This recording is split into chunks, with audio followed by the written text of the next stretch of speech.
Well, it's an idea that we've heard kicked around for some time. Make the rich pay more taxes. And signing up on the idea is an unlikely group, the rich. Chuck Collins is a senior scholar at the Institute for Policy Studies and co-founder of Wealth for Common Good. He's also an heir to the Oscar Mayer fortune, so he includes himself in this advocacy for higher taxes.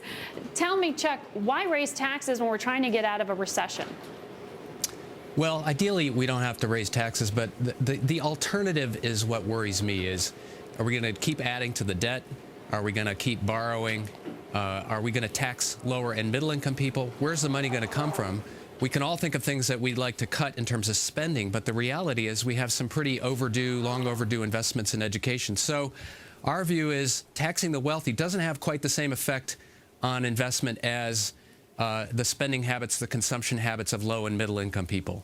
So our group, 350 folks who have incomes over $250,000 are basically saying we need to rebalance the tax code in some way. We have to figure out where the money is going to come from. And some of that should be reversing some of the tax cuts that the very wealthy have gotten over the last decade. Well, $250,000 is how you're defining rich?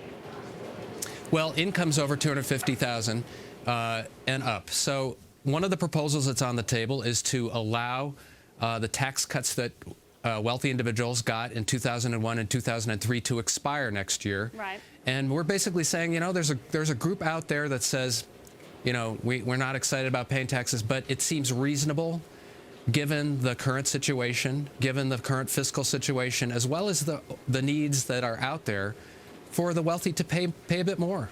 I'm reading a policy paper that you put forward, and it's not just a little bit more, it's a lot. I mean, you want to create a new top tax rate for incomes over $2 million, people making over $2 million, levy a progressive estate tax on large fortunes, along with capital gains and a dividend tax there.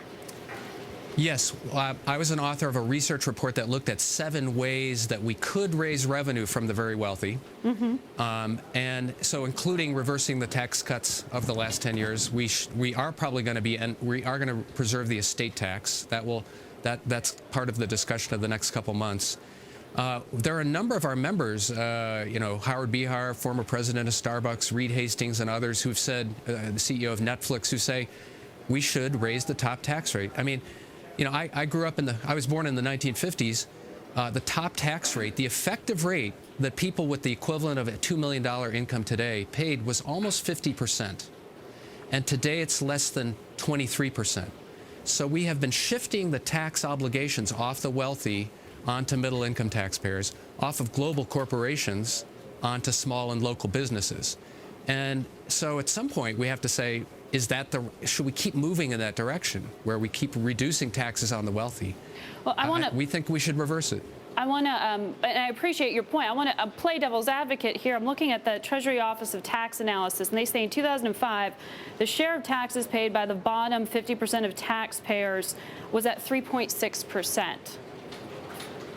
That's a pretty small percentage of it. The bigger portion of the pie, the top 5% of taxpayers paid more than half of all individual income taxes. Yeah, and what we do have a progressive income tax.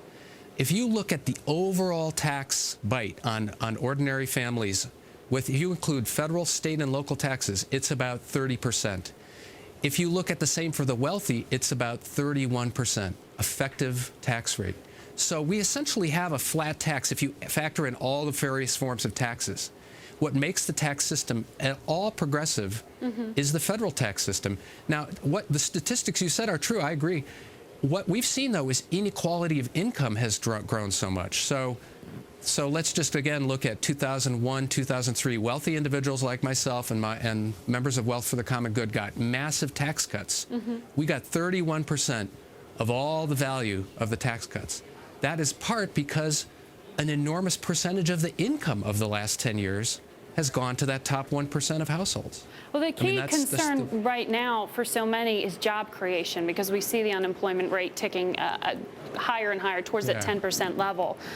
Critics would say we need that higher income level, those business owners that you just referenced, to be able to invest in their own businesses and to hire more people right now. So constraining their ability, constraining their income is going to hurt that effort.